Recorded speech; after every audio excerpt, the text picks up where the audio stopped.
Hi guys, welcome back to my channel. I hope you all are doing great. कल हम लोगों ने finite abelian groups वाला topic start किया जिसके अंदर हम लोगों ने फाइनाइट अबिलियन ग्रुप्स की डेफिनेशन देखी, डायरेक्ट सम की डेफिनेशन देखी और साइक्लिक ग्रुप्स की डेफिनेशन देखी।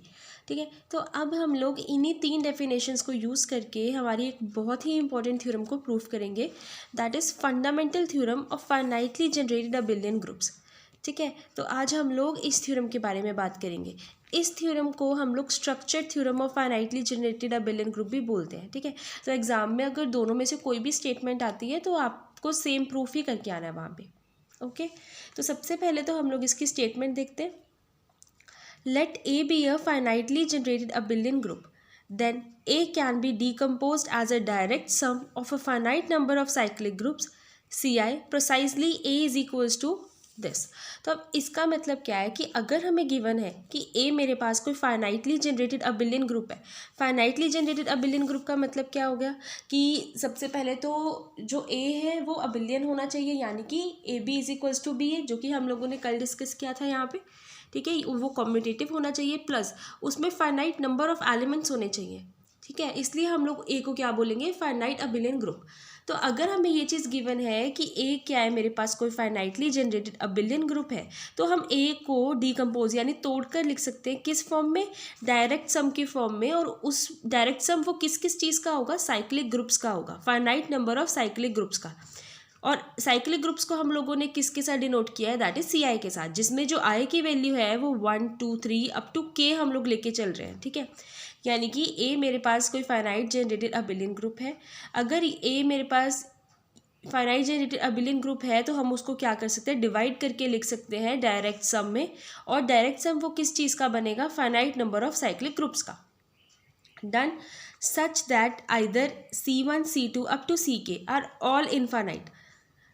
इसका क्या मतलब है कि जो हमारे पास जो ए का हम लोगों ने डायरेक्ट सम बनाया है वो किस चीज़ का बना हुआ है, finite number of cyclic groups. लेकिन जो नंबर ऑफ साइक्लिक ग्रुप्स है वो तो फाइनाइट है, लेकिन इनके अंदर जो एलिमेंट्स है वो इनफाइनाइट है।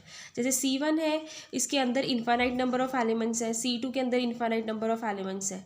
ठीक है, लेकिन वैसे तो ये खुद तो फाइनाइट नंबर में है, लेकिन इनके अंदर जो एलिमेंट्स है वो इनफाइनाइट होने चाहिए। तो मतलब such that either C1 C2 up to Ck are all infinite, और for some j less than equals to k। k क्या है, मेरे लास्ट एलिमेंट है। हम क्या करेंगे, या तो ये सारे के सारे इनफाइनाइट होने चाहिए, यानी कि इनके अंदर इनफाइनाइट एलिमेंट्स होने चाहिए, या आप क्या करो k से कोई एक लेस ले लो। लाइक एक क्या मतलब कुछ नंबर लेस ले लो साइक्लिक ग्रुप्स, जैसे कि हम लोगों ने j ले लिया। कि सपोज अगर सारे के सारे k नहीं तो एटलीस्ट कुछ j number of cyclic groups, that is C1 C2 up to Cj are of order M1 M2 up to Mj respectively. कहते हैं कि J ले लो जो कि K से कम है, तो नंबर ऑफ साइक्लिक ग्रुप कितने हो गए, इतने Cj तक। और इन सब का ऑर्डर हम लोगों ने क्या ले लिया, M1 M2 up to Mj, यानी कि इन सब में कितने ऑर्डर का मतलब क्या होता है कि जैसे सपोज C1 है, C1 में जितने भी नंबर ऑफ एलिमेंट्स है ना उनका टोटल काउंट हम लोगों ने M1 ले लिया। C2 में टोटल नंबर ऑफ एलिमेंट्स कितने हैं, M2। इसी तरीके से Cj में कितने हो जाएंगे total number of elements, Mj। ठीक है, देन ये जो ऑर्डर है ना टिल Mj, ये सारे के सारे ऑर्डर खुद को क्या करेंगे, डिवाइड करेंगे। यानी कि जो M1 है वो M2 को डिवाइड करेगा, फर्दर M2 M3 को डिवाइड करेगा एंड सो ऑन। ठीक है, तो कहते हैं कि सारे के सारे ऑर्डर क्या करेंगे, डिवाइड करेंगे एक दूसरे को। एंड अब J तक हो गया, J के आगे हम लोगों ने तो K तक जाना है ना, तो कितना हो गया, J+1 up J+2 up to Ck। ठीक है, तो हम ये सारे के सारे क्या हैं, आर इनफाइनाइट, मतलब इन सब में जो नंबर ऑफ एलिमेंट्स होंगे वो इनफाइनाइट होंगे। तो इन शॉर्ट अभी क्या कह रहे हैं कि अगर ए मेरे पास कोई फाइनाइटली जनरेटेड अबिलियन ग्रुप है तो हम लोग ए को finite number of cyclic group के डायरेक्ट सम की फॉर्म में लिख सकते हैं। ठीक है, नंबर तो फाइनाइट है, लेकिन इनके अंदर जो एलिमेंट्स होंगे या तो वो सारे के सारे क्या होंगे, इनफाइनाइट होंगे, या फिर अगर सारे के सारे नहीं तो हम लोग कुछ नंबर ऑफ साइक्लिक ग्रुप्स ले लेंगे जिनके अंदर एलिमेंट्स क्या है, फाइनाइट है, और उन सबका ऑर्डर कितना हो गया, M1 M2 up to Mj। और ये सारे ऑर्डर क्या करेंगे, एक दूसरे को डिवाइड करेंगे। और फिर J+1 J+2 up to Ck जो एलिमेंट्स बच गए हैं वो सारे इनफाइनाइट हो जाएंगे, यानी कि उनके अंदर जो एलिमेंट्स हैं वो सारे क्या है, इनफाइनाइट है। तो हमें यही चीज़ प्रूफ करके देनी है अब, ठीक है। तो ये तो थी स्टेटमेंट इसकी। अब हम लोग क्या करते हैं, इसका प्रूफ देखते हैं। तो गाइस जो स्टेटमेंट है आप देख सकते हो लेंथी है, इसका जो प्रूफ है वो भी काफ़ी लेंथी है, ठीक है। तो हम क्या करेंगे, इसको पार्ट्स में करेंगे थ्योरम को, ताकि आप लोगों को ईजी रहेगा समझने के लिए भी, ठीक है। तो आज हम लोग सबसे पहले तो इसमें केस 1 तक डिस्कस करेंगे। लाइक केस 1 तक क्या है, मैं वो आपको अभी जैसे हम लोग प्रूफ स्टार्ट करेंगे तो आपको धीरे धीरे करके वो सारा भी एक्सप्लेन कर दूंगी, ठीक है। तो अब इसका प्रूफ देखते हैं। लेट के be the smallest number such that A is generated by a set of के एलिमेंट्स। तो कहते हैं कि जो अब ना के आप लेट कर लो कि के क्या है, सबसे छोटा नंबर है, कि जो मेरा ए है, अब हमने क्या ए हम लोग क्या लेट करके चल रहे हैं कि वो फाइनाइटली जनरेटेड अबिलियन ग्रुप है, ठीक है। तो हम लोगों ने क्या कर लिया, अब ए मेरे पास ये चीज़ गिवन है, तो इट मीन्स हमने सोचा कि जो ए है वो किससे जनरेट हो रहा है, के नंबर ऑफ एलिमेंट से जनरेट हो रहा है।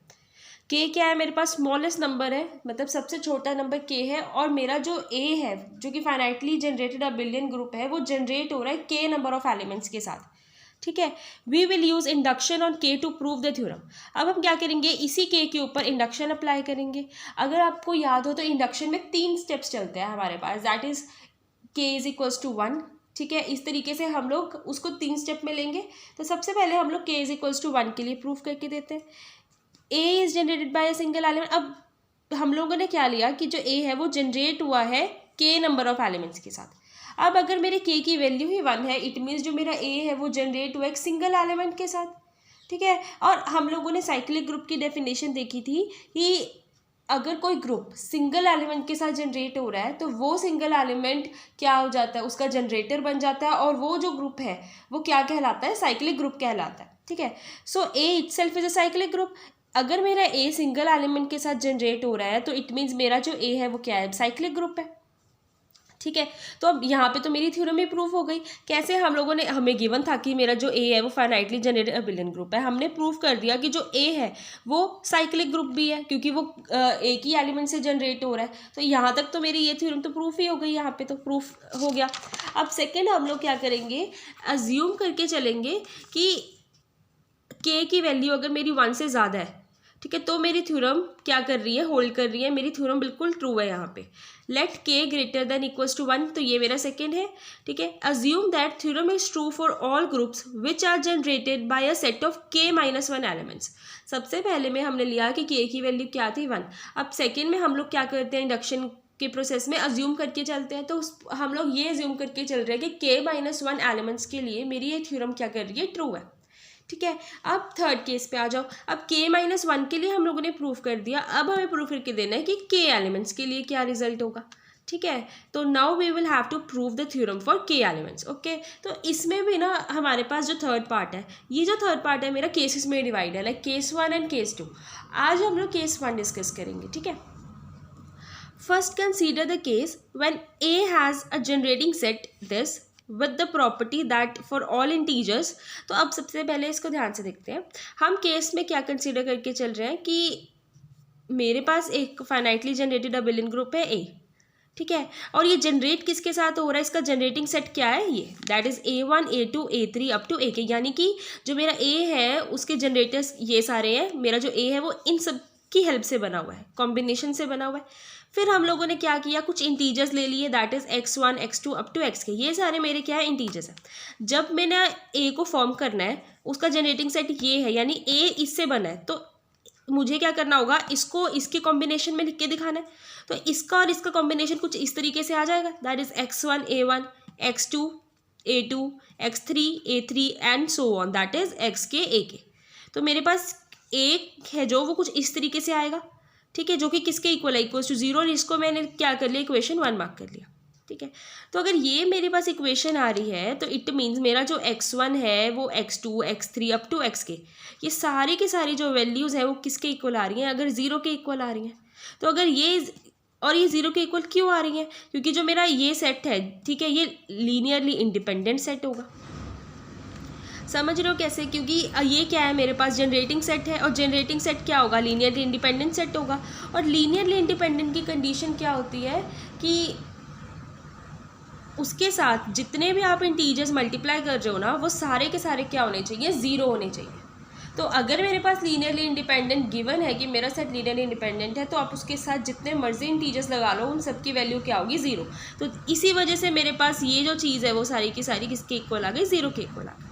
ठीक है, अब नेक्स्ट, तो इसको आप लोग समझो कि ये कोई कंडीशन है हमारे पास। With this condition we can easily prove that every element A which belongs to capital A group has a unique representation of the form this. तो क्या बोल रहे, कहते हैं अब इस कंडीशन की हेल्प से हम लोग ये ईजिली प्रूव करके दे सकते हैं कि जो मेरा ए है, मेरे पास जो फाइनाइट बिलियन ग्रुप ए हमें गिवन है, उसको हम लोग यूनिकली रिप्रेजेंट करेंगे कुछ इस फॉर्म में, जिसमें जो मेरे एक्साइज हैं वो सारे के सारे क्या है, इंटीजर्स हैं। ठीक है, तो अब हमें यही प्रूफ करके देना कि क्या इसकी जो रिप्रेजेंटेशन है वो यूनिक है कि नहीं है। तो उसके लिए हम क्या करेंगे, एक तो हमारे पास रिप्रेजेंटेशन ये होगी, इसी के साथ हम लोग एक और रिप्रेजेंटेशन लेके चलते हैं। Suppose if possible A has 2 representations. ठीक है, तो वो 2 रिप्रेजेंटेशन हम लोगों ने ये ले ली, एक तो यही लिखी हुई है एज इट इज़। सेकेंड में हम लोगों ने क्या किया, इंटीजर्स को चेंज कर दिया, दैट इज़ x1 की जगह हमने ले लिया x1 dash, x2 dash and xk dash तक। ठीक है, अब हम क्या करेंगे, इन दोनों को आपस में इक्वेट कर देंगे। इक्वेट मतलब that is this side is equals to this side. तो जब इन दोनों को इक्वल रखा और सॉल्व किया तो मेरे पास इक्वेशन कुछ इस तरीके से आ गई। ठीक है, अब बाय गिवन कंडीशन 1, अब मेरे पास ये कंडीशन गिवन है और मेरी इस कंडीशन में हमें क्या गिवन है कि जो एक्स आई है, x I minus x I dash है, वो किसके इक्वल है, 0 के इक्वल है। कैसे, हमें तो दे दिया कि सारे के सारे एक्स हैं जो वो किसके इक्वल है, 0 के इक्वल है। अब मैं x1 माइनस x2 करूँ तो मेरे पास x1 भी 0 है, x2 भी 0 है, तो 0 माइनस 0 क्या होगा, 0 ही आएगा। तो इसलिए मेरी ये चीज़ भी इक्वल टू 0 आ गई। तो इसको इधर शिफ्ट कर दूंगी तो मेरे पास एक्स आई किसके इक्वल आ गया, एक्स आई डैश के इक्वल आ गया, जिसमें जो आई की वैल्यू है वो वेरी कर रही है फ्रॉम 1 to अप टू के। अब मैं आई की वैल्यू को 1 यहाँ पे सब्स्टिट्यूट करूँ तो क्या आएगा, that is x1 is equals to x1 dash. तो ये दोनों तो सेम हो गए। सिमिलरली x2 किसके इक्वल आ जाएगा, x2 डैश के इक्वल आ जाएगा। तो इससे क्या प्रूव हो रहा है कि मेरे पास तो ये दोनों इक्वेशन सेम हो गई। ये दोनों ही अगर आपस में इक्वल हैं तो इट मीन्स मेरी जो रिप्रेजेंटेशन है वो क्या है, यूनिक है। Hence every element A which belongs to group A has a unique representation। ये हम लोगों ने प्रूव कर दिया। ठीक है, now by necessary condition of direct sum. तो अब नेसेसरी कंडीशन क्या होती है डायरेक्ट सम की, यही है कि हम लोग डायरेक्ट सम को इसी तरीके से डिनोट करके लिखते हैं, जिसमें जो सी आई है वो किसका बना हुआ है, ए आई इसका। ये जो इस तरीके की ब्रैकेट होती है ना वी शेप में, ठीक है, ये डिनोट करते हैं हम लोग, ये सिंबल है जनरेटर का, कि अगर हमें शॉर्ट में जनरेटर लिखना है ना तो हम लोग उसको इस तरीके से लिख सकते हैं और उसके अंदर वो एलिमेंट डाल दो जिससे हमारा जो पूरा का पूरा सेट है वो जनरेट हुआ हो। इट मीन्स जो मेरा सी आई है वो किसकी हेल्प से बना हुआ है, ए आई की हेल्प से। ठीक है, C I is cyclic group generated by A I, जिसमें जो आई की वैल्यू है वेरी कर रही है from 1 to up to K.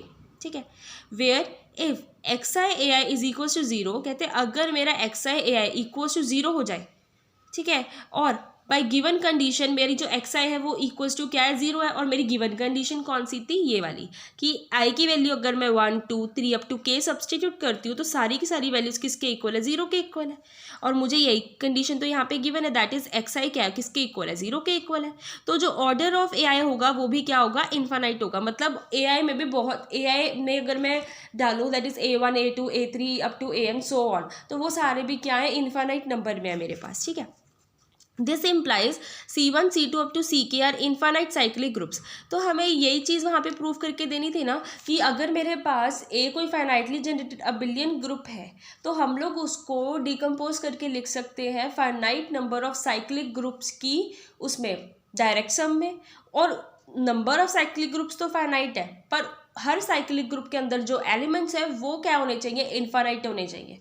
ठीक है, तो यही चीज़ यहाँ पे आ गई कि जितने भी साइक्लिक ग्रुप्स हम लोग लेके चल रहे हैं वो सारे इनफाइनाइट साइक्लिक ग्रुप्स हैं। A is a direct sum of finite number of infinite cyclic groups.